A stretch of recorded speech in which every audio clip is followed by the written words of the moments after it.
Well, good morning and welcome back to Log Cabin Firewood. So my name is Jack, and today on the channel we are going to be prepping for our central boiler 760 HDX outdoor wood burner. I've got a little bit of work to do here, a little bit of prep work to get the site ready for me to start digging the lines in, and yeah, come along, let's get to it.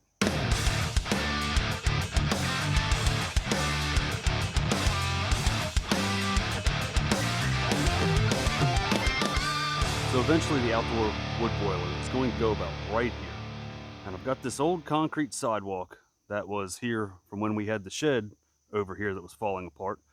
But we're going to pull this up, get it in my dump trailer so I can recycle it. And then we're also going to end up taking this up here, my little lead walk coming from my garage. And then we will replace this with the new sidewalk here, a new sidewalk to the new pad that the boiler is going to go on. So I borrowed the neighbor's excavator. It's a little bit overkill for this project, but that's what he's got. Right now I've got the 24-inch bucket on there. When I start doing the digging for the trenches, I'm probably going to go over to his house. He has a smaller New Holland Mini X, and he's got an 18-inch bucket on that. I'm going to run 2-inch conduit to this boiler as well, and then I'm also going to run that conduit over to the shed while I am over here destroying my yard. But then I have to run the thermal pecs as well in that same trench. So I'll do an 18-inch trench. I'm probably going to go about 18 inches to 2 foot down below, the surface grade here. Everything that I've read says 18 inches is fine. My dealer said 18 is fine. And the thermal pecs is insulated stuff, so you really don't have to worry about the freeze thaw factor. Plus, the water running through there is 185 degrees, I think is what you're aiming for. So it's pretty cool stuff. But I'm going to set you up. There's probably going to be a little bit of time lapse where I can do some talking over top of this. I'm going to try and save my little evergreen tree. I've loved this little thing. I've babied it since we got here. It was looking a lot more ragged than it is now. But I'm going to try and scoop that up, dig a hole somewhere and get him to where he can live. And then also the rhododendron behind the bucket here. Taryn loves this thing. It's as old as the house. This house was built in 91. And these rhododendrons, it's just a beautiful plant when it flowers. And it's, you can see how large it is. It's probably, 10 foot tall, maybe 9 foot tall. Taryn really just doesn't want to part with this. So I'm going to try and scoop it up around the base without killing it. And if I do kill it, I will just have to buy her a new plant.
Well, here's the first part of what I've got kicking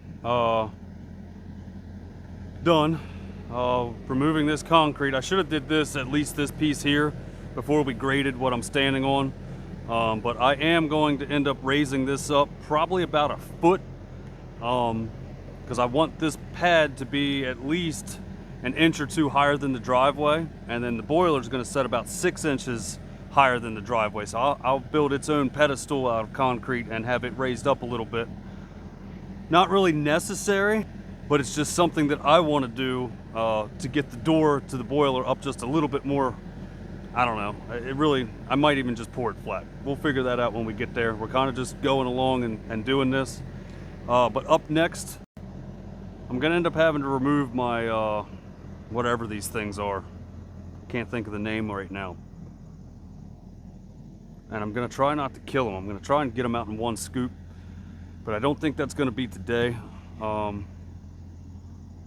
neighbor's machine actually has a leak, and he's got the guy coming tomorrow to look at it. I don't want to run it too much more.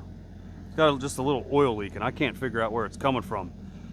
But yeah, I'll probably scoop this guy up right now, and I'll put him somewhere. I hope I don't kill him, because like I said, I love all these plants. I love everything. Let's not kill it all. So we're back a couple days later. I remembered what these are. These are azaleas.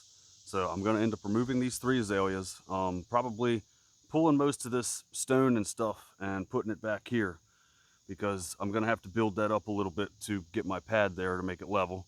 I did remove my little evergreen bush. I scooped him up from right here and set him over there. I'm going to try to do the same thing with this rhododendron, because that rhododendron's in a bad spot. I don't want to kill it though, because the thing is probably as old as the house, and the house was built in 91. But I'm going to go ahead and get you set up on some time lapse. Right here is where I'm going to come out for my conduit, and where the thermal pecks will be buried to run into the house from the boiler. I'm also going to come over here and hand dig a little bit, because I'm relocating these downspouts. I'm going to put everything underground on the one over here on the corner that's not even hooked up right now, and this one. That way, when I pour a concrete pad through here, I don't have downspouts dumping onto my pad. Everything will be daylighted, you know, down back there where my neighbor's pipe is running for his temporary sump pit. Back there is naturally where all the stormwater runs anyway. I may have shown you guys in previous videos how much water gets back there when it rains, but we will daylight the downspouts underneath the pad for the boiler back behind that, and water hopefully isn't an issue ever again. The reason I'm hand digging over here, my water line from my well comes in where I've got the W painted over here. That's actually where my water line is. On the inside, it looks like it's about 3 feet down from where the surface is here, but I still don't want to get the excavator over here and risk hitting my water line and having to repair that today too. So I'm gonna just I'll do some hand digging probably out to here, and then I'll go get the excavator and I will trench out that way and definitely take care of the rest of it with the machine.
Well, we got our trench dug.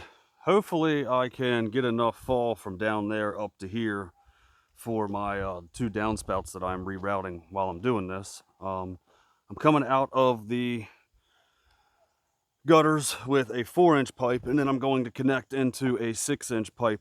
That way, in case we get a heavy rain, 6-inch will carry a lot more water. But right here's where the thermal pex and my conduit's going to go into the house for the boiler that'll go to the heat exchanger, and this will be another downspout. I'm not a excavator operator, but I mean, this hole looks good enough for me. Now let's just hope that my boiler guy can get here in the next couple days and we can get this in the ground before it rains. And I definitely like this New Holland better than that Sani. Everything in like the controls, the machine's a lot tighter. Like it just feels a lot more reactive. Buy the OEM stuff. That's what I'm getting at. The Sani's still a good machine for its size. It's definitely got a little bit more horsepower and power than this one, but this is perfect. I'm probably going to end up buying a thumb for this machine since Jeff didn't buy one. Maybe I'll buy it since he lets me use this stuff, and I'll start using this little one a little bit more often. But here we go. We're going to start running some pipe. Well, we went through and we got all the 6-inch and 4-inch pipe in for my 2 downspouts. And this was a lot of work, really, to just relocate these 2 things. It took me about 4 hours to get all this done between excavating and putting the pipe in the hole. And then I came out here the night after and I got everything on grade because I knew I had enough fall from one end to the other. But check this out. I'll show you what I got. Again, I'm not a plumber. Feel free to roast away, though. So this is where we'll daylight out here. And back here, when it rains, we get 6 inches, 8 inches of water back here sometimes, and it goes back here behind my fire pit into a big runoff. It's not a stream, it's not anything crazy, so I don't need anything crazy for code since this is just a downspout relocation. But we got a 6-inch. This is about 43 feet of 6-inch here that runs up. And if you do the math on this, I went a 1/16 inch per foot. So this stuff should have plenty of fall. There's 2 3/4 of fall, 2 3/4 inches of fall from here to where I'm standing. So that should be plenty to get it out of here. And then from here to here, it's about 40 feet. I got another about 2 5/8 of fall. But I put a T in here for a future trench drain that's probably going to go in front of my driveway. I know this probably isn't the best idea. It should be more of a sweep, but when I was getting the 6-inch pipe at the local pipe store, this is all they had, and I really didn't want to sit there and piece together a bunch of stuff when these fittings aren't cheap. So this is what we're going to have if I even do put a trench drain in here. But here's one 4-inch downspout relocated. That way I don't have to deal with water here anymore. I ran out of 6-inch pipe, so I put a reducer here and I ran 4-inch the rest of the way, which will be fine. And I figured, save the 6 for where the 2 combine. But there's the other one. And then over here is where I will end up putting my thermal pex and my conduit, which is coming tomorrow. But that's going to be it for today. Come on back next week. I'm going to continue this whole series on everything that I'm doing on the installation of the wood boiler, my central boiler 760 HDX. Hopefully we'll have a conversation tomorrow with Mr. Tom from Central Boiler, my local dealer, and we can get the pex in and the conduit, and we could talk a little bit more about, what he does and how he does it. I don't know. We'll see if I can even have an interview with him. He might not want to be on film. I haven't really asked him yet. We're just kind of, rolling with it. If he doesn't, I'll ask him questions and I'll just tell you for him. But thank you so much for watching, everybody. I hope you guys have a great rest of your weekend. Have a great week. Stay safe. And I will catch you back here next Saturday at 6:30 a.m. And there's going to be a couple videos over here. Make sure you check them out. There's also a playlist with everything from the beginning up to now if you just want to play that and let it roll. It really helps me out. Thank you guys so much for watching. Take care of each other. See you next weekend.